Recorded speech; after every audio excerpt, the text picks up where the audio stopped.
बाकी सब राधे बैठे राधे रहो। गुरुदेव जी। आपके चरणों में कोटि कोटि प्रणाम। गुरुदेव मैं जानती हूँ कि जब सूर्य भगवान की जल देते हैं तो नंगे पाँव देना चाहिए कि आसन पर मतलब खड़े होकर? सूर्य भगवान को जी आसन में खड़े होकर भी दे सकते हैं। नंगे पाँव भी दे सकते हैं। अच्छा। और गुरु जी जो एक दक्षिणी के व्रत करते हैं तो जो एक दिन नियम का पालन करते हैं उसमें मतलब बहुत संत से सुने हैं कि चना की दाल नहीं खानी चाहिए। किसमें? एकादशी के व्रत में जो एक दिन नियम जो पालन करते हैं उसमें चना की दाल खाकर व्रत को मतलब नहीं किया जाता है। तो एकादशी के दिन चावल दाल क्यों खाना है? उसके दिन नहीं, एक दिन पहले जो नियम करते हैं गुरुदेव।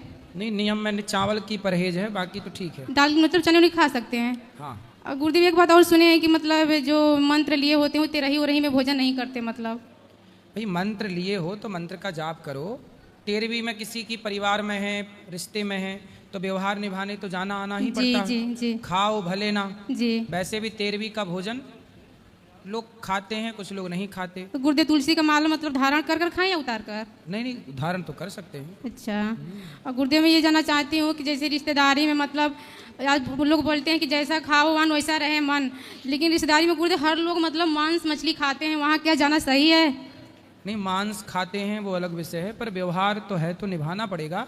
आप भले मांस ना खाओ, लेकिन उनको गुरुजी वही समझाओ। परिवार में बनता है, घर के लोग खाते पीते हैं, अपने को वहीं से गुजरना पड़ता है। गुजरने से दिक्कत नहीं है, खाने से दिक्कत। क्यों खाओ, आप ना खाओ, बाकी सब जो खा रहे हैं उनको समझाओ। समझा ही नहीं सकते। मानते गुरुदेव, हमारे घर के लोग भी नहीं खाते माने हैं। तो चूल्हे में जाएं।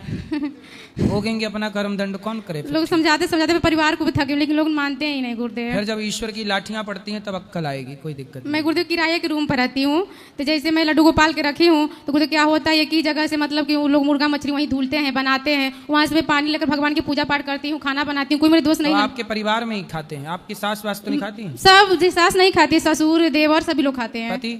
पति नहीं खाते हैं। हम मतलब अपने 4 बच्चे अपने फैमिली नहीं खाते। आप लोग सेफ रहो, नहीं जैसे खाते। मैं अभी प्रेजेंट में गुरुदेव जैसे मतलब मैं किराए पर रहती हूँ, सही है। तो वहाँ पर लोग खाते भगवान पीते। करें जल्दी आपका अपना घर हो, सुखी रहें आप। गुरुदेव मैं राधे राधे प्यारे भक्तों, श्री अनिरुद्ध आचार्य जी महाराज के प्रश्नोत्तरी विशेष संवाद में आप सभी का प्रेम पूर्वक स्वागत है। तो चलिए भक्तिभाव से भरकर सुनते हैं महाराज जी के मधुर वचनों को और बढ़ते हैं ज्ञान की इस सुंदर यात्रा पर। जानना चाहती हूँ कि जैसे जो लोग मांस मछली खाकर आ जाएं तो उसको क्या करना चाहिए? मतलब उसको अपने घर में जगह देना चाहिए या मतलब कि जगह कैसी देना है? मतलब सदा के लिए? नहीं नहीं गुरुदेव, जैसे कि आ जाए तो उसको बैठाना चाहिए या मतलब क्या बोल दे कि आप मांस मछली खाएं, थोड़ा दूरी रहे? ना ना, नहीं बेटा, ना। अतिथि देवो भव। अतिथि तो चाहे कुत्ता भी आए तो हमें उसको भी रोटी देना चाहिए, और आदर सबका। वो देखो, मांस वो खाता है, वो पाप का भाव। हम उससे नफरत ना करें। ठीक कोई गुरुदेव। मांस खाता है, हम उससे नफरत थोड़ी करते जी। हैं, हम उसे समझाते हैं कि ना खाओ। वो तो पाप के भागी आप बनोगे। हम आपसे नफरत करके पाप क्यों कमाए? हम थोड़ी आपसे नफरत करेंगे। आप ना खाओ ये अच्छी बात है, पर कोई खाए तो तुम्हारा पाप तुम्हें भोगना पड़ेगा। हम तो समझा ही गुरुदेव मेरे सकते हैं। पति थोड़े आए रहे, थोड़ा ना ब्याज व्याज पे पैसा ज्यादा लेन देन करते हैं, ऐसे अच्छे हैं, कोई दिक्कत नहीं है, सब कुछ अच्छे से मानते जानते हैं, लेकिन एक ही चीज गुरु जी दिल में बहुत दुख होती है, मुझसे पूछते नहीं है, पैसा वैसा इधर उधर से ले लेते हैं। पैसा ले लेते हैं? जी हमें बोलती हूँ मत लीजिए, बोलते हैं तुमको भर रहा है, तुमको करना है, तुम भरोगी। कहाँ है पति? आए हैं, बात बात थोड़ा कर कराओ। लीजिए। गुरु जी मैं आपसे उम्मीद लगा करें क्योंकि मेरा आपके सिवा कोई नहीं है। बात कराओ पति से। कहाँ पति देवता? गुरुजी राधे राधे, आपके राधे। चरणों में कोटि कोटि प्रणाम। खुश रहिए। कैसे हैं आप? अच्छे। आप बैठ जाओ। क्या नाम है आपका? कमल पटेल। कितना कमाते हो, क्या करते हो? जी सर, कपड़ा बेचते हैं और कपड़ा की दुकान भी है। खुद की दुकान है? जी। कितना कमाते हो रोज का? वही 20-30 हज़ार।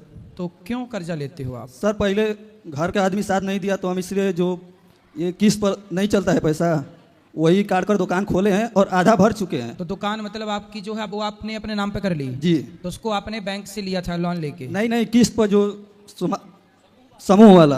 हाँ, तो आपने पैसा भर दिया? आधा भर दिए हैं। आधा और बाकी? जी। ठीक है, अब दुकान अपनी हो गई। जी। सही है। आगे से ध्यान रखना, किसी व्यक्ति का पैसा नहीं, सरकार से लोन जो बैंक वगैरह देती है वो लेके। वो नहीं लिए हैं सर। ठीक है, वो ले सकते हैं, उतना ही पैसा लेना चाहिए जितना हम चुका सकें। जैसे कि हम लोग कपड़ा बेचते हैं, उसमें झूठ बोलते हैं तो क्या पाप मिलेगा? कैसे कपड़े में क्यों झूठ बोलना पड़ता जैसे है? गाँव में जाते हैं 200 कपड़ा है 400 बताते हैं। तो काहे 400 बताओ? 200 का कपड़ा जितना मुनाफा हो उतना बताओ, काट पीट के। वही पूछ रहे हैं सर। अच्छा, आप जितना मुनाफा अपना रख लो जी। और एक दाम लिख दो, भैया हमारे पास ईमानदारी का है, हम सीधा लिखो अपनी दुकान में, हम झूठ नहीं बोलते। वो सब मानती नहीं है ना सर। कौन नहीं मानता? ग्राहक जो है। ग्राहक को बोल दो भाई ये है, लेना है लो, नहीं तो आगे का रास्ता है। ठीक, अब कोटि कोटि पढ़ना। ईमानदार को तो ईमानदारी से चलना है। तो देखो, रोटी भगवान देंगे, जो आपका प्रॉफिट है वो तो लेना, जी। वो मत छोड़ना, क्योंकि उसमें आपका धर्म है, वो लेना ही लेना। जी पढ़ा। जी। जय श्रीमन नारायण गुरु जी। जी। मैं मुंबई से आई हूँ, खोपोली से। आप महाराष्ट्र में आए थे, आपके मंच पे जो गौ हत्या बंद हुई उसको मेरे को इतना आनंद है ना, मतलब तब से मेरे को आना था पर अभी आने का मौका मिला। पर मतलब मैं बहुत बहुत खुश हूँ कि आपके मंच पे महाराष्ट्र की गौ हत्या बंद हुई है, एकनाथ शिंदे के इसमें। जी जी। हाँ, तब से मेरे को आना था पर अभी आई। और मेरा एक ऐसा क्वेश्चन है गुरु जी, जैसे अपन भगवान से कोई बात बोलते हैं कि मैं ये करूँगी, मतलब ऐसा करूँगी तो फिर मैं, तो वो अपने से नहीं होता है, तो फिर उसका जैसे मैंने कुछ चीज़ बोल के रखी है पर मेरे से वो पालन नहीं कोई होता। बात नहीं, इसलिए बोलने के पहले थोड़ा विचार कर लेना चाहिए, फिर बोलना चाहिए, आगे से ध्यान रख लेना। पर अभी क्या हो रहा है कि मैंने मतलब मेरे वेट लॉस के इसमें ही बोला था भगवान को कि मेरा जैसे कम होगा तब मैं आऊँगी, पर भगवान की इतनी कृपा है कि भगवान मेरे को बुला रहे हैं। अच्छा। हाँ, नहीं सही में बहुत कृपा है कि भगवान ने मेरे को बुलाया, नहीं तो मैंने ऐसी कमिटमेंट की थी कि मैं मतलब थोड़ा कम होंगी तो मैं तो भगवान अभी कितनी कम हो गई आप? कुछ भी नहीं हुई है अभी तक। तो काहे इतना खाती हो? नहीं खाती नहीं हूँ, जैसे रोज मतलब बोलती हूँ कि आज से पूरा प्रॉपर फॉलो करूँगी। कितने बार खाते हैं आप दिन में? नहीं, वैसे तो 2 ही बार खाती हूँ, मतलब खाना ऐसे नहीं खाती, पर कोई चीज़ ऐसे खा लेती हूँ कि जैसे मेरे। कब खाते हो? शाम को, सवेरे, दोपहर, सुबह, कब? सुबह का नाश्ता और दोपहर का खाना। और रात्रि का? जैसे जूस वगैरह पी लेती हूँ रात को? हाँ, मतलब रात को खाते नहीं हैं? मतलब वही फॉलो करना है ना, तो इसके लिए। और तो मेरा कभी कभी खा लेते हैं रात को? हाँ, वही खा लेती हूँ कभी कभी। 3-4 बार खा लेते हैं? नहीं, 3-4 बार तो नहीं। सुबह नाश्ता, दोपहर का भोजन, हाँ। तो शाम को भी कुछ खाते होंगे हल्का फुल्का, फिर नहीं। रात का? नहीं, शाम को खाऊंगी तो रात को खाने की जरूरत नहीं होती है। अच्छा। और मतलब हर चीज में वैसे आपको एक ही बार खाना चाहिए। हाँ, तो सुबह फल खा लो, जूस रात को नहीं पीते। जूस पहले तो वो सूप वगैरह। हाँ, सूप पी सकते हैं, सूप रात को पी सकते हैं, पर जूस रात को नहीं पीना चाहिए। जूस इत्यादि ठंडा पदार्थ सुबह लेना चाहिए। और गुरुजी मैंने एक बात भी बोला था, जैसे मैं चावल नहीं खाऊंगी, पर वो भी मैंने पाला नहीं, तो मेरे को उसका दोष कोई लगा। बात, इसमें दोस्त के चावल तो खाने के लिए बना है। नहीं, ऐसे क्यों आप लोग संकल्प लेते हो ये नहीं खाऊंगी और फिर बाद में खा लेती हो? हाँ, तो ऐसा क्यों? वही मेरे से गलती देखो, हो रही। झूठ ना बोलो, इसका संकल्प लो, छल कपट ना करो, ये सही है। चावल क्यों नहीं खाऊंगी? चावल ही भारतीय भोजन है। नहीं, मैंने ऐसे प्राचीनतम भोजन क्या है? दाल चावल। जगन्नाथ जी का भोग दाल चावल से लगता है, रोटी का भोग जगन्नाथ जी को नहीं लगता। गुरुजी मैंने जगन्नाथ भगवान से ही प्रार्थना की थी कि मैं आपके यहाँ आके ही खाऊंगी, पर मैं अभी तक उधर नहीं जा पाई, पर वो मैंने संकल्प भी नहीं पाला उसको। तो खाली भात? हाँ, तो बहुत साल हो गए ना, तो वो हुआ नहीं है। चलो अच्छा, खाओ भात, बढ़िया। और एक बात, एक मिनट भैया, कोई भी रहने दो, बिजनेस में मैं जैसे बिजनेस करती हूँ, मेरा भोजनालय है खोपोली में, पुणे मुंबई हाईवे में। अच्छा, आप खुद भोजन बना के पवाती हो सबको? जैसे वर्कर है मेरे पास, सही है। 11 वगैरह। फिर तो बढ़िया, आपको टेस्ट भी करना पड़ता होगा कि सही बना कि नहीं बना। हाँ, मैं ज़्यादा नहीं करती टेस्ट, पर होता है, सब चीज़ मेरे को पर्टिकुलर लगता है। सही है, फिर बढ़िया। उससे मेरा बिजनेस बढ़ा है। अच्छा, तो बिजनेस बढ़ाओ, पर मतलब शरीर का अभी- वजन ना बढ़ाओ। हाँ, नहीं, मैंने ना पहले कैसे मैंने बिजनेस में बहुत स्ट्रिक्ट थी कि मेरे को ये करना है, तो मैं कोई भी चीज़ हासिल करके रहती थी, कोई भी मतलब बिजनेस या कोई भी। पर अभी ना मेरा बिजनेस में भी ज़्यादा मन नहीं लगता, मतलब आलसी हो गई, घर पे आई तो जल्दी जाती नहीं हूँ। तो घर में कौन कौन है? बच्चे, पति, परिवार? ये मेरे पति हैं, और लड़की की तो शादी हो पति गई, नहीं संभालते बिजनेस? और उनका अलग से बिजनेस है। अच्छा, आप दोनों अलग अलग करते हैं? हाँ, अलग अलग है। इनका नींबू का है, मेरा भोजनालय है। नींबू? हाँ, नींबू। हाँ, नींबू। तो नींबू तो लगता होगा भोजनालय, तन का बिजनेस आपसे चलता होगा। ले आओ जरा नींबू। हाँ, ग्राहक नींबू मांगते होंगे। हाँ, वो तो चलता ही है, पर कैसे मेरा ना बिजनेस में मैनेजमेंट मतलब गलत हो रहा है, तो जो मैं। कोई बात नहीं, उससे ठीक करो, बिजनेस करना चाहिए, सही है। चलो, सबको मौका दीजिए, बाकी आप सही कर रहे हैं, खूब पैसा कमाओ और खूब समाज की सेवा करो। गुरुजी राधे राधे। हाँ, दे सकते हैं। जो भी आप कमाते हैं उसका 2-4% दान पुण्य में खर्च करो। तो वो पहले दे सकते हैं, हैं? जिसका पहले मतलब हमारे लड़की की शादी में हमारा देना हुआ है, मतलब किससे। ठीक है, दे दो। तो पहले वो दे, आप या पहले कर्जा चुकाओ। हाँ, तो कर्जा वही- चुकाते हुए भी 1% निकाल हाँ, सकते हैं। निकाल सकते हैं, बिल्कुल, है, बिल्कुल, होता है, ऐसा नहीं है, पर निकाल सके थोड़ा % और, दान करना चाहिए। दोनों को आशीर्वाद जो हमने बोला है वो हमारा काम जल्दी हो जल्दी जाए। होगा, बिहारी जी पूरा करेंगे। गुरुजी राधे राधे। जी। क्या हम लोग अपना जीवित पिंड दान कर सकते हैं? हैं? जिंदा में अपना पिंड दान कर सकते हैं? ना, जीते जी पिंडदान नहीं होता, पिंडदान के लिए मरना पड़ेगा। अच्छा,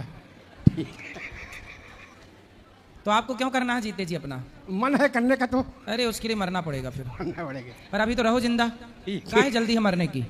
जब तक दिया परमात्मा ने श्री राम राम जपो, खूब भगवान का भजन करो, श्रीमन नारायण, खूब कथाएं सुनो, परोपकार करो, खूब सेवा करो।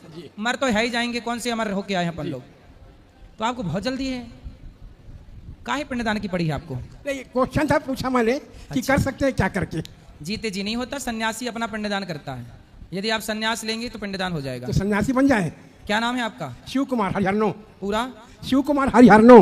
अच्छा, पत्नी है जी। तो पत्नी कहाँ रहेगी आप सन्यासी हो जाओगे दोनों तो? बन जाएंगे। अरे पत्नी स्त्री थोड़ी सन्यासी होती है। सन्यासी होके पत्नी के संग रहोगे तो यमराज और डंडा मारेंगे 4-6। साधु शाही बिगाड़ रहा है। कोई सन्यासी पत्नी के साथ थोड़ी रहता है। तो आपके गौरी गोपाल में आ जाएंगे सेवा करने।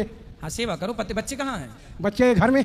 हाँ बढ़िया है जी। आप भजन करो, कथाएं सुनो, जी। जो पैसा कमाए हो उससे दीन दुखियों की सेवा करो। जी जी जी बढ़िया, बाकी भजन करते रहोगे सब जी, ठीक है। जी।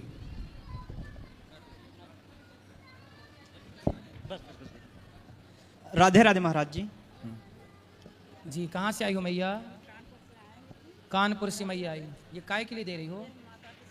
वृद्ध माँ की सेवा के लिए। वाह, वृद्ध माँ की सेवा के लिए इन्होंने एक माँ को गोद लिया और जीवन भर भोजन कराने का संकल्प लिया। 21,000 रुपये का सहयोग किया मैया ने। खुश रहिए, सदा सुखी रहिए। बोलो, खुश रहिए। महाराज जी मेरा ये सवाल है, 3 सवाल हैं। बोलो। तो कोशिश करेंगे जल्दी जल्दी पूछ लें। हाँ। पहला क्वेश्चन ये है कि क्या हम बिना दीक्षा लिए नाम जप कर सकते हैं लाइफ कर टाइम? सकते हैं। नहीं, भगवान तो का दीक्षा नाम- लेना तो जरूरी नहीं। जैसे दीक्षा में क्या होता है, इनके नियम कानून होते हैं, आप पवित्र हो, इस कंडीशन में करे, उसमें करे, उसमें ऐसे अपवित्र पवित्र का ध्यान तो सबको रखना चाहिए। आपने गुरु मंत्र नहीं लिए तो भी ये बताओ कि शौच करने जाते हो तो हाथ धुलते हो? जी। तो ये तो नियम है ना। अब ये नहीं, नियम नहीं मानोगे जैसे क्या? गुरु मंत्र ना ले महाराज जी हम और राधा राधा जीवन भर जपे, तो क्या उसका उसी के बराबर हमें बेनिफिट मिलेगा? शादी ना करो और किसी लड़की के संग रहो, बेनिफिट मिलेगा? समाज स्वीकार करेगी? तुम्हारा बाप तुम्हें 4 जूता मारेगा। हाँ या ना? जी। फिर जी समझ गए? जी जी। शादी करके ही रहना धर्म है। ऐसे किसी भी लड़की या लड़के के संग रहना लिव-इन कहलाता है। वो कैसे धर्म हो जाएगा? नहीं, नाम जप तो कहते हैं आप ऐसे ही लोग। नाम जप करो। तो नाम जप करने के पहले गुरु मंत्र लेना एक मर्यादा है। राम जी ने भी गुरु मंत्र लिया था। राम तो भगवान थे। जी जी जी। कृष्ण तो भगवान है, उन्होंने भी गुरु मंत्र लिया। बिना गुरु मंत्र के, भाई गुरु मंत्र गुरु ही ना देगा। जी, जी, गुरु जी। के द्वारा लेने से क्या बुराई है? गुरु देगा थोड़ा नियम, नियम में बंधना नहीं चाहते मतलब। हाँ, बस क्यों ये। क्यों नहीं बंधना चाहते भैया? बंधन में रहती है पतंग, धागे से ना बंधी रहती है तो आकाश में लहराती है, और जरा कट जाए धागा तो गिर जाती है कि नहीं? इसलिए बेटा सुखी रहना है तो अपने को मर्यादाओं के बंधन में बांध के रखिएगा। जो आजाद हैं वो बर्बाद हो गए। रावण आजाद था, उसे कोई बंधन नहीं, जिसकी पत्नी मिले चुरा लाता। आजाद था, नाश हो गया कि नहीं? रावण की बहन आजाद थी, सूर्पनखा, कोई मिल जाए आई लव यू बोल देती थी, नाक कट गई कि नहीं? इसलिए आजादी नहीं बेटा। राम आजाद नहीं थे, राम मर्यादाओं के बंधन में बंधे थे। सीता आजाद नहीं थी मर्यादाओं के बंधन में। वो नारी, वो पुरुष जो बंधन में बंधी है मर्यादा के, वही लोग सुखी हैं समाज में। जो आजाद हैं वो तो फूहड़ हैं। अच्छा, और एक गुरुजी प्रश्न, जैसे हम लोग राधा कृष्ण की पूजा करते हैं जी। तो रुक्मणी जी की हम पूजा क्यों नहीं करते हैं, जबकि वो तो करते उनकी हैं। पत्नी गौरी थी? गोपाल मंदिर में भगवान कृष्ण के साथ रुक्मणी जी भी हैं, छोटे जो विग्रह हैं उनके साथ रुक्मणी नहीं जी नहीं, भी हैं और लेकिन राधा जी भी हैं। आम आदमी राधा कृष्ण जी की ही पूजा करते हैं। मंदिर भी ज्यादातर राधा कृष्ण जी के ही हैं, जबकि पत्नी तो रुक्मणी जी थी, मंदिर उनके नहीं है। अच्छा ये बताओ, आपकी माँ लक्ष्मी है या नहीं? जी। आपकी बेटी लक्ष्मी है या नहीं? जी। आपकी पत्नी लक्ष्मी है या नहीं? जी। आपकी बहन लक्ष्मी है या नहीं? है। ये 4 हो गई। अलग अलग रिश्ते हैं लेकिन है तीनों चारों लक्ष्मी की नहीं? चारों लक्ष्मी का स्वरूप है कि नहीं? हाँ या ना? जी। जब एक घर में 4 महिलाएं 4 नाम 4 रूपों में होकर एक लक्ष्मी हो सकती हैं, एक लक्ष्मी 4 भागों में विभक्त हो सकती है, माँ के रूप में लक्ष्मी, पत्नी के रूप में लक्ष्मी, बेटी के रूप में लक्ष्मी, तो राधा और रुक्मणी के रूप में लक्ष्मी क्यों नहीं हो सकती? जो राधा है वही रुक्मणी है बेटा, जो रुक्मणी है वही राधा। राधा और रुक्मणी ये 2 तत्व नहीं है। जैसे लक्ष्मी तुम्हारी माँ भी है, तुम्हारी पत्नी भी है, पर व्यवहार में 2 है, पर तत्व की दृष्टि में एक ही लक्ष्मी है। हाँ या ना? वो तो तत्व के उसमें है, लेकिन जो समाज की में दृष्टि एक है। नहीं, समाज से मतलब नहीं है बेटा। जी। ईश्वर को समाज के नजरिए से नहीं देखा जाता। ईश्वर को तो ईश्वर के नजरिए से देखा जाएगा। वहां समाज की कसौटी में थोड़ी ईश्वर को कसा जाएगा कि समाज क्या कहती है। नहीं, ईश्वर तो वेद की कसौटी में कसा होता है कि वेद क्या कहता है। इसे हम थोड़ी कसेंगे ईश्वर को कि हम ईश्वर की परिभाषा तय करेंगे। हम कौन होते हैं ईश्वर की परिभाषा तय करने वाले? जी। वेद पुराण जो कहते हैं वो मानना है, हम जो कहते हैं वो मानने की जरूरत नहीं है। लक्ष्मी, राधा और रुक्मणी दोनों एक हैं। हाँ या ना? हाँ। देवी भागवत पढ़ लेना, लिखा है। ठीक। अब आप लोग पढ़ेंगे बस एक शास्त्र छोटा सा वास्त्र तो सवाल समझ गुरु में जी। आएगा। जी जी जैसे शास्त्रों में भी कहा गया, आप लोग भी कहते हैं, मदिरा को महापाप में रखा गया। ठीक है। तो मदिरा को महापाप में क्यों रखा गया? इसमें तो किसी की जीव हत्या नहीं होती। अगर मदिरा महापाप है तो पान मसाला गुटखा भी और सिगरेट भी महापाप में आना चाहिए, इसका आप लोग विरोध नहीं करते या इसका शास्त्रों में नहीं वर्णन अरे है? हम तो विरोध करते हैं यार, दाने दाने में किस तरह हम लोग खा रहे हैं, क्या हम नहीं, उसका। लेकिन मदिरा महापाप में अच्छा क्यों ये बताओ, गुरुजी? आप नहीं, पीते हो? उसमें किसी की जीव हत्या नहीं होती। पहले बताओ, शराब पीते हो आप? नहीं। ऐसा तो नहीं हो सकता। कभी कभी झूठ बोलना पाप है। कभी कभी देखो, शराब पीते हो इसलिए झूठ बोल रहे हो, ये नुकसान, इसलिए शराब नहीं पीनी चाहिए, क्योंकि शराबी झूठ बोलता है। जैसे ऐसा कि आप नहीं। अब दूसरा सुनो, अच्छा, आप कभी जेल गए हो? नहीं। नहीं। हमारे साथ चलना, केंद्रीय जेल भोपाल जेल में कथा हुई थी, तो हम कैदियों के बीच में कथा सुनाने गए थे। जी। जितने भी अब कैदी थे, 4000 कैदी थे, सारे कैदी, अधिकांश कैदी शराब पीकर किसी ने बाप को मार दिया, शराब के नशे में किसी ने पत्नी का मर्डर कर दिया। बलात्कार जितने भी इस देश में होते नहीं, हैं, क्राइम शराब से होता है महाराज जी, मानते हो? लेकिन सरकार भी पहले बताओ, क्राइम होता है शराब के बाद, मानते हो? 90% क्राइम। तो फिर शराब पीना सही कैसे हुआ? यदि नहीं, शराब तो पीने फिर वाला सरकारें क्राइम भी तो कर रहा पिलाती हैं है, शराब। आर्मी में आप जाइए, आर्मी में शराब प्रोवाइड की जाती है सैनिकों को। तो आप आर्मी में हो? अरे हम नहीं, हम एक सोशल सवाल पूछ नहीं रहे। तो क्यों हो? भाई आर्मी में भाई दूसरे सरकार से- खुद पिलाती है। भाई सरकार- नहीं, अगर इतना गलत है तो फिर सरकार को बंद करना चाहिए। ये बताओ, क्या सारे आर्मी वाले शराब पीते हैं? लगभग 90% पीते हैं। कुछ 90% परसेंट बचे ना। 10% बचे, तो वो 90 गलत नहीं हो गए ना। वो शराब पी के किसी की बहन बेटी नहीं छेड़ने जाते, शराब पी के पी किसी के के वो गलत नहीं है, पर जो शराब पी के बलात्कार कर रहे हैं वो हाँ, सही क्राइम है। गलत है। लेकिन अगर कोई शराब पी के क्राइम नहीं कर रहा है तो क्या शराब महापाप में तब भी होगी? नहीं शराब जाएगी? महापाप में इसलिए आती है क्योंकि देखो भाई अगर मैं पी सुनो, के, महाराज जी, मैं पीता हूँ, घर में सो जाता हूँ, मैंने किसी की बहन बेटी नहीं छेड़ी, मैंने किसी के साथ कोई गलत काम नहीं किया, किसी से झगड़ा नहीं किया, ठीक है। तो वो फिर मैं मेरा कितने दिन नहीं करोगे झगड़ा? कितने दिन नहीं करोगे बहन बेटी के साथ? नहीं गलत- करेंगे। आज तक नहीं किया। आज तो ये बताओ, आज तक नहीं किया। आप और- यहाँ एक काम करो, इस प्रश्न का उत्तर मेरे से मत लो, यहाँ जितनी स्त्रियां बैठी नहीं, हैं- हम आपसे पूछेंगे। हाँ, मैं बता रहा हूँ ना, समाज से भी तो ओपिनियन लेना चाहिए।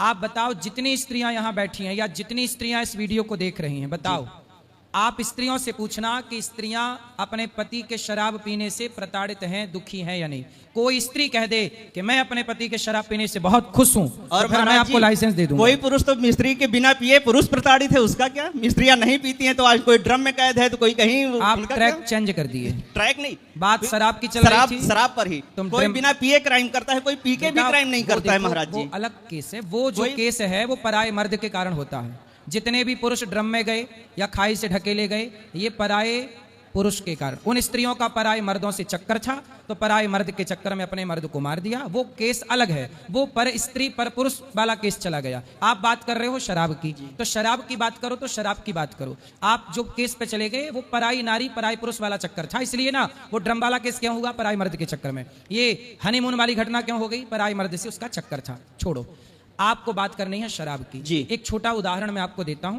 फिर आप ही बताना सही क्या है गलत क्या है। अंग्रेजों के जमाने में एक पंडित जी थे, जब हमारा देश गुलाम था। एक पंडित जी जा रहे थे मंदिर से, अंग्रेज ने बंदूक रखी कनपटी पे। अंग्रेज ने कहा, पंडित जी आज हम आपको 4 चीजें देंगे, उन 4 चीजों में एक चीज आपको ग्रहण करनी पड़ेगी वरना गोली मार देंगे। ये स्टोरी सुनी है गुरुजी। तो सुन लो फिर से। जी। तो क्या हुआ कि अंग्रेज ने कनपट्टी पे बंदूक रखी, पंडित जी से कहा कि तुम मांस खाओ। पंडित जी बोले मांस नहीं खाऊंगा, तुम गोली मार दो। कहा कि ये बेईमानी का पैसा तुम रख लो। पंडित जी बोले गोली मार दो, मैं बेईमानी का पैसा नहीं रखूंगा। अंग्रेज ने कहा कि आप एक काम करो, पराई स्त्री खड़ी है, इसके साथ चक्कर अपना लगा लो। तो कहा कि मैं पर स्त्री को बहन बेटी की नज़र से देखता हूँ। तब कहा अंग्रेज ने कि एक काम करो, शराब पी लो। पंडित जी ने कहा ठीक है, शराब पी लेता हूँ, क्योंकि ये तो पानी है, निकल जाएगी। जैसे ही पंडित जी ने शराब पी, तो शराब पीने के बाद क्या हुआ? शराबी क्या करता है, शराब क्या करती है, जैसे डॉक्टर शून्य का इंजेक्शन लगाता है रीढ़ की हड्डी पर और वो पूरा अंग शून्य होता है, उसके बाद डॉक्टर चीरा फाड़ी करता है, कोई उसे दर्द नहीं होता, उस अंग को जीरो कर देता है, शून्य। उसी तरह शराब पी करके व्यक्ति का मस्तिष्क शून्य हो जाता है और वो सोचने समझने की क्षमता गवा बैठता है। नर्वस सिस्टम लूज, वो कोई भी निर्णय नहीं ले सकता, वो कोई बढ़िया डिसीजन नहीं ले सकता। ये बताओ, मानव जीवन मिला है जागने के लिए मिला है कि शराब पी के सोने के लिए मिला है? हम लोग क्या बोलते हैं सनातनी, जो जागत है वो पावत है, जो सोवत है वो। लेकिन हमारे यहाँ सोना भी ऐसी नींद में सो कि कुत्ते की तरह नींद हो, काक चेष्टा बको ध्यानम, कि जरा सी चुटकी बजे तो जाग जाओ। नहीं महाराज, मेरा उन लोगों के लिए सवाल है बस जो लोग पी के कुछ क्राइम नहीं करते, जो लोग पी के, जैसे आर्मी के लोग हैं, अच्छा, ये पी के बताओ, ड्यूटी करते हैं अपनी, तो क्या वो भी फिर महापाप कर रहे हैं ना आर्मी के लोग? शराब तो महापाप में है, चाहे आर्मी का पिए, चाहे आप पियो, चाहे मैं पियो, वो महापाप ही रहेगा। आपके लाख सिर पटकने से वो पुण्य में ना बदलेगा। शराब पीना पुण्य कभी ना होगा, चाहे आप माथा पटक के मर जाओ। जो शास्त्र का निर्णय है वो है, चाहे कोई भी लेकिन पिए। महाराज जी क्या गलत तो है ही। शराब क्यों पीना? सुनो, माइक दो। बहुत सारे सेना में हमारे पहचाने के ऐसे लोग हैं जो ड्यूटी कर रहे हैं सेना में, पर शराब नहीं पीते। बहुत लोग आपके सैनिक दोस्त भाई बेटा ऐसा होगा, शराब नहीं पीता, तो ना पीकर भी ड्यूटी की जा सकती है। अपने 90% लोग पीते हैं महाराज। अरे जो पीते हैं हम उनकी बात क्यों करें? हम बेईमानों की, हम गलत लोगों की बात क्यों करें? रावण भी सीता चुराता है तो तुम भी चुरा लो किसी की पत्नी, क्योंकि रावण चुराता है। तो ऐसे थोड़ी होता कि भाई उसने किया तो हम भी करेंगे। नहीं, रावण चुराया तो तुम भी चुरा लो किसी की लुगाई। चुराओगे? नहीं, सिर्फ पाप हम जानना चाह रहे थे। पाप है बेटा, जेल भरा पड़ा है शराब पीने वालों से, जेल भरा पड़ा उन लोगों से जिसने शराब पी के पत्नी को मार दिया। भोपाल की एक घटना मुझे याद है, भोपाल जेल का मैं किस्सा सुना दूं आपको। मैं जब जेल में कथा सुनाने गया तो भोपाल में एक आदमी था आपकी विचारधारा का। बोले, गुरुजी मैंने शराब पी करके कुछ गलत नहीं किया, मैं केवल शराब पीता था, जाके सो जाता था। एक दिन क्या हुआ कि शराब पी के वो सोने गया, दिसंबर का महीना था, सर्दी थी, तो रजाई ओढ़ ली। पत्नी का उस दिन रिजल्ट आया था, किसी विषय की पढ़ाई की होगी, परिणाम आया, तो पति से बोला कि जरा ये कंप्यूटर खोल दो, हम जरा परिणाम देख लें कि हमारे क्या % बने हैं। तो उसका पति शराब में था, रजाई ओढ़े ताने सो रहा था। पत्नी बोली जरा खोल दो, तो पत्नी ने रजाई खींच ली। तो पति ने बोला अब नहीं खींचना वरना मार दूंगा। पत्नी ने दोबारा खींच ली, भाई पति पत्नी का तो चलता है ये, तो दोबारा खींच दी। उसने पत्नी का हाथ पकड़ा, बगल में लिटाया और गला दबाया, तो उसकी श्वास नली टूट गई। वो आदमी अपनी पत्नी जब रात भर सोती रही, उसकी पत्नी उसके साथ, उससे लगा पत्नी सो रही है, सवेरे जागा, उसका नशा उतरा, सवेरे जागा तो पत्नी मरी पड़ी। तो खुद हॉस्पिटल ले गया, और खुद हॉस्पिटल ले गया तो डॉक्टर ने वहां देखा, पोस्टमार्टम किया, बोले नली टूटी है, बोले इसका गला दबाया गया है। किसने दबाया? तो बाद में पता चला कि उसने दबाया। उसके बच्चे अनाथ हो गए। खुद 14 साल से जेल में था, मुझे मिला तो फूट फूट के रो रहा था। अभी भी वो जेल में, अभी आप जाओगे भोपाल जेल तो मिल जाएगा, वो बात कर सकते हैं। वो यही विचारधारा का था कि पी और सो जाओ। सोई तो रहा था, लेकिन सोने के बाद भी क्राइम हो गया कि नहीं? इसलिए जो गलत है वो कब आपके साथ गलत कर जाए? दगा किसी का सगा हुआ? दगा किसी का सगा नहीं है, किया नहीं तो कर देखो, जिसने जिसने दगा किया है जाकर उसका घर देखो। ये दगा है। कब हो जाए? आप सालों से पी रहे हैं, सालों से दगा नहीं हुआ, पर कब आपकी एक बार की शराब आपका नाश कर दे? रोज थोड़ी होता परिणाम बेटा, रोज नहीं आता। आप सालों से शराब पी रहे हैं पर सब स्मूथली चल रहा है, पर एक बार ऐसा कुछ घटना घटी कि एक बार शराब पीने से, तो क्यों नुकसान करना, क्यों रिस्क लेना जीवन में? क्यों शराब? मैं तो शराब नहीं पीता, ठीक चल रहा है कि नहीं? तो क्यों पीना है? शराब पी के और खजांची और बन रहे हो, शराब के पक्षधर और बन रहे हो। शराब एक तो पी के गलत कर रहे हो, ऊपर शराबियों का पक्ष ले रहे हो। नहीं, पक्ष नहीं ले रहे हैं, पक्ष नहीं ले रहे हैं, सिर्फ इतना जानना चाह रहे थे महापाप क्यों है बस। महापाप है क्योंकि वो हत्या कराती है जीवों की। ये पत्नी का उदाहरण प्रत्यक्ष जाके मिल लेना, यदि विश्वास नहीं है मेरी बातों पर तो। जी महाराज जी, आपने जो बोला जैसे रुक्मिणी और राधा के मामले में, जी जी मैं पूरी तरह संतुष्ट नहीं हुआ। इसलिए नहीं संतुष्ट हुआ, स्वरूप तो दोनों है, लेकिन हम गुणगान राधा का ज्यादा करते हैं। हाँ, तो क्या तो दिक्कत कहीं न कहीं तो रुक्मिणी और राधा के जीवन में और कृष्ण के साथ लगाव में कुछ तो अंतर है कि हम उस स्वरूप की पूजा करते हैं। तो दोनों पत्नी हैं उनके स्वरूप में, हमारी उनको प्रेमिका या प्रेम करने वाली, लेकिन रुक्मिणी ने राज का उपभोग किया और राधा ने हमेशा त्याग किया, मुझे वैसा लगता है। इसलिए वो ज़्यादा पूजनीय है। देखिए, किन्हीं की 4 पत्नियां होती है, सबका समान स्वरूप नहीं होता है, सब समान पूजनीय नहीं होती। ठीक है। तो आखिर मुझे ऐसा लगता है कि आपने जो बोला वो तो सही है कि रुक्मिणी भी प्रिय हैं और रुक्मिणी भी मतलब उनकी रूप में है, लेकिन राधा राधा राधा, हम राधा राधा इसलिए जपते हैं कि आजीवन राधा ने त्याग किए कृष्ण के प्रेम में, इसलिए वो ज्यादा पूजनीय हुई, ऐसा मुझे लगता है। बिल्कुल बिल्कुल। आपका प्रश्न अलग है, उनका प्रश्न अलग था, इसलिए उनका उत्तर अलग था, आपका उत्तर अलग है। अच्छा। उत्तर ये है कि मेरा प्रश्न नहीं था, मेरे को उसमें समाधान राधा और रुक्मिणी जी, एक बार जब न्याय निर्णय हुआ, दुर्वासा जी ने निर्णय किया, इसकी एक कथा है कि भगवान कृष्ण के साथ राधा जी ही क्यों है, रुक्मिणी जी क्यों नहीं? हाँ, यस। तो इसका समाधान दुर्वासा जी एक बार द्वारिका गए, तो द्वारिका के जंगलों में रहे। भगवान कृष्ण से कहा कि हमारे लिए रथ लाओ, तो भगवान सोने का रथ ले गए। सोने के रथ में स्वयं कृष्ण जुते बैल की जगह और रुक्मिणी जी को लगाया। बोले जब तुम दोनों रथ खींच के द्वारिका ले जाओगे तब हम चलेंगे। तो भगवान कृष्ण रथ पर चले, दुर्वासा जी बैठे रथ पर और कृष्ण और रुक्मिणी खींच रही हैं। रुक्मिणी जी को लग गई प्यास, तो रुक्मिणी जी ने कहा कि प्यास लगी है, तो भगवान ने वहां चरणों का प्रहार किया भूमि पर, तो चरण गंगा पैदा हो गई। आज भी द्वारिका से कुछ किलोमीटर की दूरी पर ये स्थान है। जी। जब दर्शन करने जाओ तो आज भी ये स्थान मिलता है। गया है मैं। तो वहां चरण गंगा प्रकट हो गई, तो वहां पर रुक्मणी जी ने पानी पी लिया। अच्छा, रुक्मणी जी इतनी प्यासी थी कि पानी मिलती पानी पी गई। तो भगवान ने देखा कि हमारे लिए तो पूछा नहीं आपने। दुर्वासा जी बिगड़ गए, लो पानी मिला तो खुद पी गए, हमें तो पूछ लेते, हम तो तुम्हारे अतिथि हैं। रुक्मणी, तुम्हें जरा सी प्यास लगी तो तुम अपने प्रभु को भूल गई, लेकिन राधा 100 वर्षों तक भूखी प्यासी हैं, पर वो कृष्ण को नहीं भूली। इसलिए कृष्ण के साथ बैठने का अधिकार राधा का है, रुक्मणी जी का नहीं।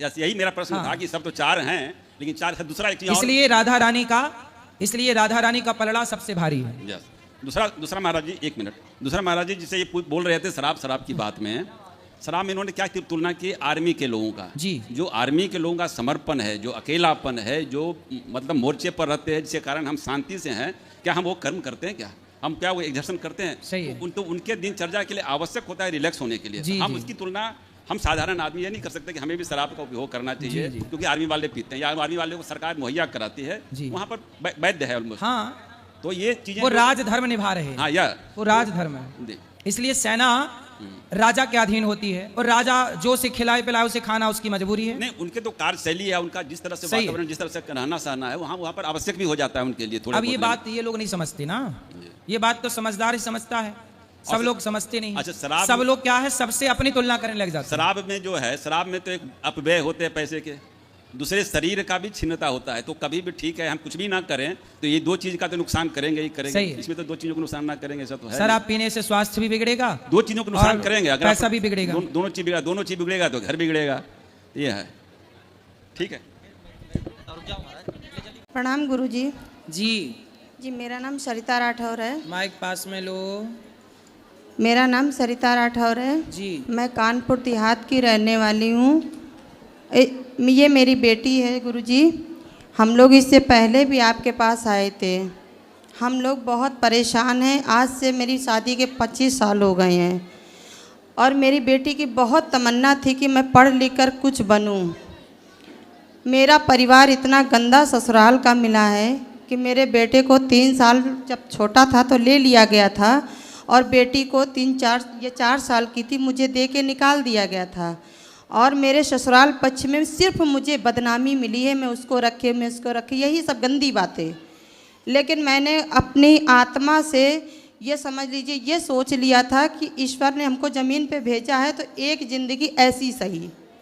शायद उन्होंने ये से देख कर भेजा था हमको कि जैसे भाई उनकी मर्जी के बगैर पत्ता नहीं हिलता है। तो मैंने उनकी जो भी यातनाएं थी, मैंने 45 साल की एज हो गई मेरी, मैंने सब यातनाएं सही, और अपने कर्मों से जो भी मुझसे बन पड़ा मैंने मैंने इस बेटी को पाला। मेरे ससुर ने अंत समय में अपनी गलती को फील किया, और उन्होंने मुझे आखिरी लास्ट टाइम मुझे बुलाया। मैं कानपुर देहात रूरा से हूँ, और मेरे ससुर का नाम था श्री रमेश चंद, स्वर्गीय रमेश चंद। तो उन्होंने मुझे बुला करके कहा, बहू अपना घर संभालो। मैंने अपना घर संभालने के प्रश्न लिए, क्या है, सवाल क्या है, ये बताओ। सर मेरी बात सुनिए। हम समझ गए, उन्हीं के हमसे क्या कहने के सवाल लिए, है? ये देखिए सर, मेरे परिवार वाले हैं, इन्होंने मुझे दोबारा रहने नहीं दिया। पति कहाँ है आपके? ये मेरे पति हैं। इस कागज में है? जी और हैं। रियल में कहाँ है? हैं, रियल में ये वहीं रहते हैं, और हम लोग मुझे निकाल दिया दोबारा। पति ने निकाल दिया, तो क्यों निकल गई आप? क्या बोले? नहीं निकले, हम लोगों ने बहुत संघर्ष किया, बेटी ने पति संघर्ष। क्यों निकालना चाहते हैं? पति और बेटा। आपका बेटा? मकान मेरे नाम मेरी सास ने और ससुर ने कर दिया था। उस मकान के चक्कर में इतना मारा है कि मेरे 10-15 टाके मेरे सर पे। तो आपके बेटे ने मारा? हाँ, और 2 हाथ लट चलाए हैं, और ये इसका हाथ तोड़ दिया, देखिए सर। और किसने मुझे तोड़ा हाथ? लड़के ने। क्यों ऐसा लड़का उद्दंड है? और बता नहीं रहे, उन्होंने नंदों ने ले लिया था और उसको अपने हिसाब से पाला है। क्यों ले लिया आपने, क्यों दे दिया? मैंने उनको नहीं दिया था। देखिए क्या हो रहा है कि जब हम रहना चाह रहे हैं, ऐसे उस समय भी रहना चाह रहे थे, उस समय भी मेरे ऊपर बहुत कुछ हुआ। और अब नंद ने और मेरी सास मिलकर करती थी, तो चले आए थे। फिर तो नंद कितनी है आपकी? 3 नंद है सर। तो तीनों की शादी नहीं हुई? तीनों की शादी, ये मेरी छोटी नंद है, और ये मेरी बड़ी नंद है, और ये बड़ी नंद है, और ये उनके बेटी दामाद हैं। इनके भी फैमिली है सर, ये अपने फैमिली से तो बहुत अच्छी से बेटियों की देख रेख करते हैं और शादी ब्याह की है, लेकिन क्या उनको ये नहीं लगता कि मेरी भी एक बेटी है, मेरी भी तमन्ना है कि वो अपने घर में रहे और पढ़ लिख कर अच्छी ससुराल मिले, उसकी भी शादी हो, सबकी तमन्ना होती है तो सर। ननद लोग आपका घर फुड़ा रही हैं? फुड़ा नहीं रहे, ले ली, अब तो हम रोड पे रह रहे हैं। और मेरा भाई ना होता सर, वो बैठा है पीछे, तो आज हम लोगों का इलाज ना होता। हमें तो इतना मारा था और प्रशासन भी मेरा साथ नहीं दिया, और डीएम के पास गए थे तो उन्हें अंदर हुए, लेकिन वो छूट गए सर। और मैं पूजा बहुत करती हूँ। ये ननदों को क्या हो गया है बताओ? ये देख, घर फोड़ाने पे लगी रहती है कुछ ननदें। हम आए थे ये तीनों ने, और इनको बल्कि मैंने बोला भी कि मेरी अपनी बेटी की तरह इसकी अपनी ये बेटी को समझो, इनको ये भी तो जानो कि इसको भी तमन्ना है, अपनी इसकी भी ससुराल जाने की इच्छा है, तो इसको अगर ऐसे कैसे मैं रास्ते पे भटकती हुई छोड़ दूंगी, इसकी ससुराल हो जाएगी सर कैसे? जब कमा के नहीं खिला पाएंगे तो रोड में रह के इसकी शादी कर पाएंगे? आप बताइए।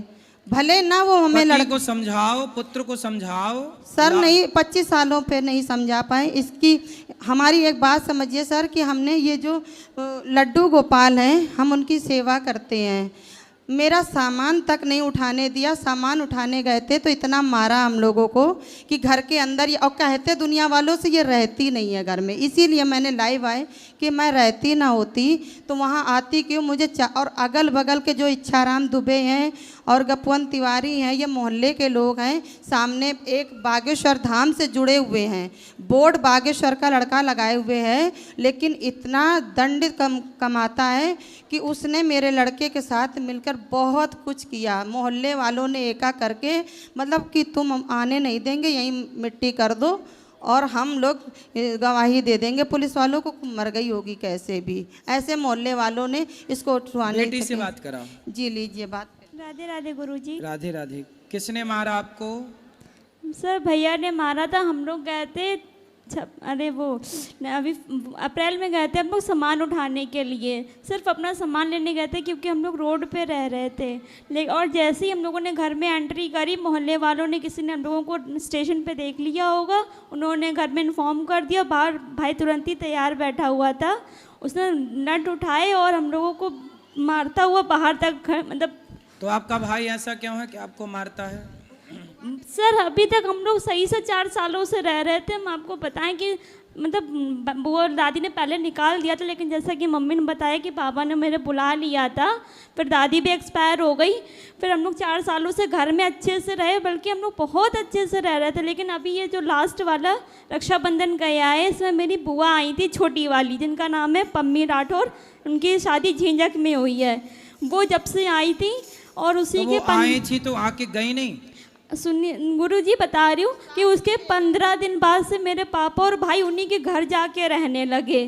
फिर 6 महीने वो लोग वहीं रहे और हम लोगों ने अपने घर पे रूरा में मतलब सारे काम किए। चाय की ठेली वगैरह हम लोगों ने सब स्टॉल वगैरह लगाए, वहाँ पे काम भी किया। तो मेरा भाई वहाँ पे हम लोगों को आता था, मारपीट करता था, मेरे मामा काम तो करते थे। आपने पुलिस कंप्लेंट नहीं की? भाई ने हाथ तोड़ दिया? की थी सर, लेकिन वहाँ पे पुलिस वाले, मेरा भाई अच्छा काम करता है, प्रॉपर्टी डीलर है और कांटे बाट का वेट एंड मेजरमेंट का काम करता है। अनुज राठौर नाम है उसका, तो उसका लाइसेंस है संजय स्किल कंपनी के नाम से। तो पुलिस वाले, मतलब जो थाना है रूरा थाना, वो हम लोगों के कंट्रोल में उन लोगों के है।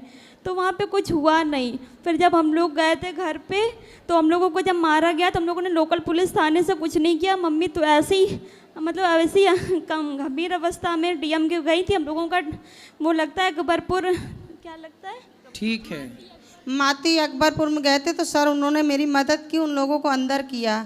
लेकिन थोड़े एक ही दिन बाद वो लोग फिर बाहर आ गए। मोहल्ले वालों ने, गप्पन तिवारी ने उनको बाहर निकाल लिया, इच्छाराम दुबे और अमन शर्मा ने। तो आप लोगों की क्या गलती थी? ऐसा क्यों कर रहे हैं? वही तो हम जानना चाह रहे हैं सर, इसीलिए हम लाइव आ करके ये बोल रहे हैं सब लोगों से कि मैंने तो कभी किसी का बुरा नहीं चाहा, क्योंकि मैं वहाँ ज़्यादा दिन रही नहीं।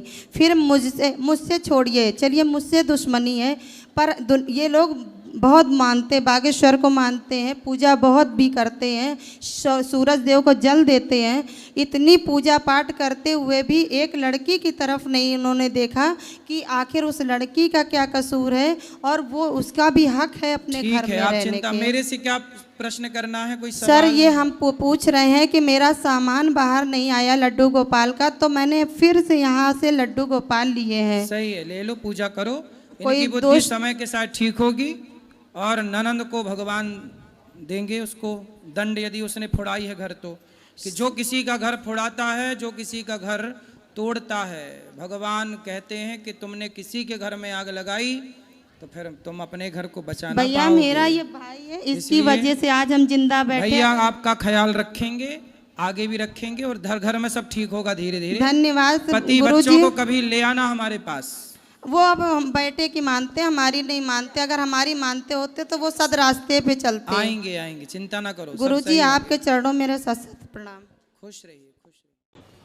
गुरुजी राधे राधे। जी जी। गुरुजी हमें एडमिशन ले आते हो, क्या हो जाएगा? क्या एडमिशन? ठीक है, बात कर लेना कार्यालय में। गुरुजी हाँ गुरुजी, हम 19 साल की उम्र में विधवा हो गया। मेरा 16 साल का बेटा है। बेटा लेके संतोष बने। बेटा मेरा पढ़ाई लिखाई में मन नहीं लगाते हैं। क्यों नहीं लगाता? कि पता, बहुत कुछ करते हैं, नहीं पढ़ाई करते हैं। नहीं, पढ़ाई तो करना ही चाहिए उससे। नहीं घर के काम करता है गुरुजी, नहीं पढ़ाई लिखाई करता है। वही बेटा लेके संतोष बने थे, मेरा बात नहीं रखता है। पढ़ाई लिखाई करना चाहिए, उसको बुलाओ, कहाँ बात करें। लायक नहीं आई, मेरा बातें नहीं रखता है। हम बोलते हैं आने के लिए, बोला हम नहीं जाएगी, तुम्हारा जाना है जाओ। तो बचपन से आपने ठीक संस्कार नहीं दिए। बातें नहीं मानते थे, संस्कार तो अपना बात कब से नहीं मान रहा? पैदा होते ही नहीं मान रहा था क्या? बातें नहीं पहले ये बता, जब 5 साल का था तब मानता था कि नहीं? पापा जब से एक्सपायर हुए थे तब से बातें नहीं मेरा मानते थे। जब पापा एक्सपायर हुए तब वो कितने साल का था? 4 साल का। तो 4 साल से बात नहीं मानता? 7-8 साल तक बात मानते थे। 8 साल से बात के बाद दादी उसका 8 साल तक बात मानी। हाँ, तो जब 8 साल तक बात माना था तब आपने कौन सी बात मना के कौन से संस्कार दिए उसे? जैसे बोलते थे, स्कूल जाते थे, गाली गलौज नहीं करते, जो बात बोलते से बात मानते थे। आपने उसे कभी हरिश्चंद्र की कथा सुनाई? वो सुनते नहीं, सब खराब फिल्म देखेगा। ऐसे कैसे नहीं सुनता? जब 8 साल का था तब तो सुनता था, तब कहाँ सुनाई? तब आपने उसे राम जी के बारे में बताया? गुरु ये बात नहीं बताया। संग देव बाबा का मेरा प्रवचन होता है टीवी में, डेली बार सुबह शाम हम सुनते थे। क्या माँ का कोई धर्म नहीं होता? माँ का कोई फर्ज नहीं होता? सारी गलतियां बच्चों की होती हैं। बच्चे बिगड़ते हैं तो किसकी लापरवाही से बिगड़ते हैं? माँ बाप अपना दोष क्यों नहीं स्वीकार करते कि आप भी तो दोषी हैं? थोड़ा टोला का माहौल गुरुदेव खराब है, लोग भी सिखा पढ़ा देता है। ठीक है, आपकी बात से सहमत है कि लोग खराब मिल गए, लेकिन आप कभी ले आना मेरे पास, मैं उससे बात करूंगा, ठीक करेंगे। लाओगे तब ठीक होगा, उससे ना लाओगे तो वो कैसे ठीक होगा? प्रभु जी राधे राधे। जी जी। सीताराम। सीताराम। आपके श्री चरणों में कोटि कोटि प्रणाम। खुश रहिए। ये पूछ रही थी गुरुजी, मेरे देवर का सवाल है, उन्होंने मुझसे पूछा था, आप जाओ तो पूछना जरूर। जैसे हम लोग श्री राम को श्री राम कहते हैं और भगवान श्री कृष्ण को श्री कृष्ण कहते हैं, भोलेनाथ को श्री क्यों नहीं लगाते, श्री भोलेनाथ? क्योंकि श्री जो है लक्ष्मी जी का नाम है। श्री किसका नाम है?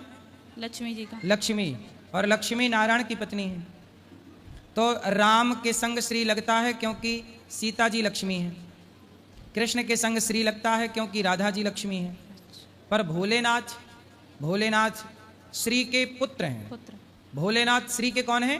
पुत्र। पुत्र। श्री मतलब लक्ष्मी, वो माँ हो गई। हाँ, तो भोलेनाथ शंकर जी जो हैं, यह भगवान नारायण को अपना पिता, त्वमेव माता रामो मत पिता रामचंद्र, भगवान शंकर भोलेनाथ जो है ये राम को अपना पिता मानते हैं और सीता जी को अपनी माता। सदा वसंतम हृदयारविंदे भवम भवानी सहितम नमः। प्रभु जी इसलिए श्री भगवान के आगे लगता है। और व्यवहार में हम लोग लगाते हैं श्रीमान, माता जी के लिए श्रीमती, पिता के लिए श्रीमान फलाने जी। प्रभु जी एक चीज और है, जैसे हम गीता पढ़ते हैं, डेली रामायण पढ़ते हैं, और कभी कभी ऐसा हो जाता है काम में ज्यादा व्यस्त हो जाते हैं तो नहीं पढ़ पाते, तो इसमें कोई दिक्कत तो नहीं है ना? अच्छा, ये कुछ पूछना चाहता है ये बेटा हमारा। राधे राधे गुरु जी। जी मैं आपको कुछ सुनाना चाहता हूँ। सुनाओ। श्रीमन नारायण चरणों शरणों बद्दे श्रीमते नारायण नमः। खुश रहिए, बहुत बढ़िया। और किसका सवाल है? राधे राधे गुरु जी। जी। दासी का कोटि कोटि साष्टांग प्रणाम। खुश रहिए। गुरु जी ये पूछ रहे थे, सूक्ष्म शरीर मनुष्य के अंदर कितने होते हैं? सूक्ष्म शरीर तो एक ही होता है, 4 चीजों से मिलकर बनता है सूक्ष्म शरीर। मन बुद्धि चित्त अहंकार, इन चारों से मिलकर सूक्ष्म शरीर मिलकर बनता है। फिर स्थूल शरीर ये जो आपका है, और कारण शरीर और होता है। टोटल 3 शरीर होते हैं। तो गुरुजी जैसे हम सपना देखते हैं उसमें बोलते हैं सूक्ष्म शरीर जाता है। हाँ। तो जब हम सपना देखते हैं तो दूसरे लोग भी हमसे आके मिलते हैं, तो उनके वो सूक्ष्म शरीर होते हैं कि हमारी कल्पना होती है? हमारा तो सूक्ष्म शरीर है।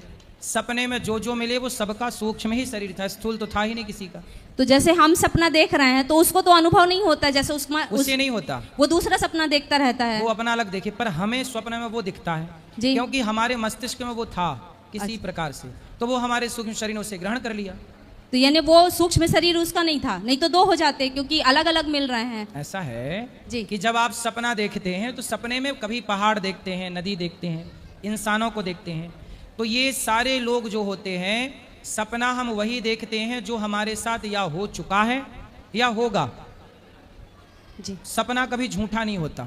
या तो आपके साथ वो घटना हो चुकी है पिछले किसी जन्म में, या आगे कोई होनी है, तो वो सूक्ष्म शरीर जो देखता है वो हुए को, होने वाले को या बीते हुए को, यही देखता है। वो संकेत है। जैसे लंका में जब हनुमान जी गए तो वहां पर त्रिजटा ने एक सपना सुनाया सीता मैया को। त्रिजटा ने कहा कि सीता, आज मैंने सपना देखा है कि सपने बानर लंका जारी, जात उधान सेना सब मारी। आज मैंने सपना देखा है कि एक बंदर ने लंका जला दी। तो हनुमान जी तो वहीं सुन रहे थे उसका सपना, तो वो घटना होने वाली थी जो उसने सपने में देख ली। तो हमको पता कैसे चलेगा कि ये घटना फ्यूचर में होगी या पास्ट में हो चुकी है? ऐसा कुछ संकेत इसलिए मिले? संकेत के चक्कर में ना पड़ो। सपना इसलिए लोग कहते हैं मिथ्या होते हैं, क्योंकि वो कब होगा वो आपको पता नहीं। जब तक होगा तब तक आप भूल चुके होंगे। और गुरुजी जैसे सृष्टि रची गई, हाँ, तब तो सब कर्म विहीन रहे होंगे, किसी का कोई कर्म नहीं रहा होगा। हाँ। तो फिर कर्म बन कैसे गए? यानी जैसे कहते हैं ना कि कर्म का भोग ही इंसान। देखो, जब सबसे पहले सृष्टि बनी, हाँ, तो इंसान बने बिल्कुल कोरे कागज की तरह जी, जिनके मन में कोई छल नहीं, कपट नहीं, निंदा नहीं, झूठ। यहाँ भेज दिया, जाओ आनंद से रहो। पर वो ही लोग रहते रहते धीरे धीरे उनके मन में, जैसे छोटे बच्चे के मन में तो कोई छल कपट नहीं होता, नंगा घूमता है, उसे कोई मतलब नहीं कि हमने कपड़े पहने के नहीं। जैसे छोटा बच्चा बिल्कुल छोटा बच्चा समझ लो कि वो सृष्टि नहीं है, वो क्या है? नई सृष्टि। उसके मन में कुछ भी नहीं है। लेकिन वही जब बड़ा हुआ तो उसी के मन में छल कपट आ गया कि नहीं? जब आ गया तो अब वो भोगेगा कि नहीं? तो भोगे। लेकिन ऐसे ही क्रम चालू हो गया। ईश्वर ने तो बनाया था आपको, अभी भी आप जब पैदा हुई थी तो आप बिल्कुल निष्कपट थी। तो कहते तो हैं जैसे तुरंत हुआ बच्चा, उसको सूजी इंजेक्शन लग जाता है, तो बोलते हैं ये पिछले जन्म का है तभी सूजी लगा। या जो बच्चा यानी गरीब पिछले जन्म का सूजी उजी के चक्कर में कहाँ पड़ गई? वो तो टीका डॉक्टर लगाएगा ही लगाएगा, आज की जरूरत है। नहीं, जैसे गरीब के यहाँ पैदा हुआ वो कर्म प्रारब्ध से, बड़े आदमी के यहाँ पैदा हुआ वो भी कर्म प्रारब्ध से हुआ। तो वो गरीब के घर पैदा होने वाला गरीब कहलाया, बड़े आदमी के घर पैदा होने वाला बड़ा आदमी कहलाया। दोनों ने जन्म ही लिया है, अभी तो कुछ कर्म किया नहीं, पर एक गरीब हो गया जन्म लेते, एक अमीर हो गया, तो ये उसके पिछले जन्म का प्रारब्ध था। गुरुजी कोटि कोटि प्रणाम आपके चरणों में, आशीर्वाद दीजिए गुरुजी। खुश रहिए गुरुजी, आपके चरणों में कोटि कोटि प्रणाम जी, आशीर्वाद गुरुजी। राधे राधे। गुरुजी आपके चरणों में कोटि कोटि प्रणाम जी। दास को आशीर्वाद दीजिए। खुश रहिए। और मैं 4 साल से आपके साथ जुड़ा हूँ गुरुजी। मेरे को आपकी जो व्यवस्था है बहुत अच्छी लगी। ऊपर माताओं की भी अपना जो भोजन का चल रहा है ये भी बहुत अच्छा।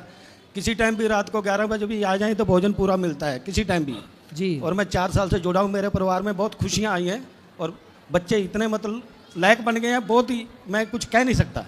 खुश रहिए। पहले बहुत कुछ खाते पीते थे, अब बस सिर्फ राधा रानी की कृपा में जुड़े हैं। सुबह शाम बस सब छूट गया जी, बहनी की उसमें जुड़े हुए हैं। और बहुत अच्छा लगा आपसे मिलके गुरुजी। मैं 4 साल से आपकी सेवा में आता जाता रहता हूँ और आप अपना आशीर्वाद बनाए रख लें गुरुजी। खुश रहिए। महाराज जी जी, मैं बहुत दूर से आया हूँ, वेस्ट बंगाल से, मालदा जिला से। महाराज जी मुझे 2 साल पहले, 1.5 साल पहले करीब क्रोनिक पैनक्रियाटाइटिस हुआ था, अभी भी है। पैनक्रियास में सूजन, बहुत पेट में दर्द होता है।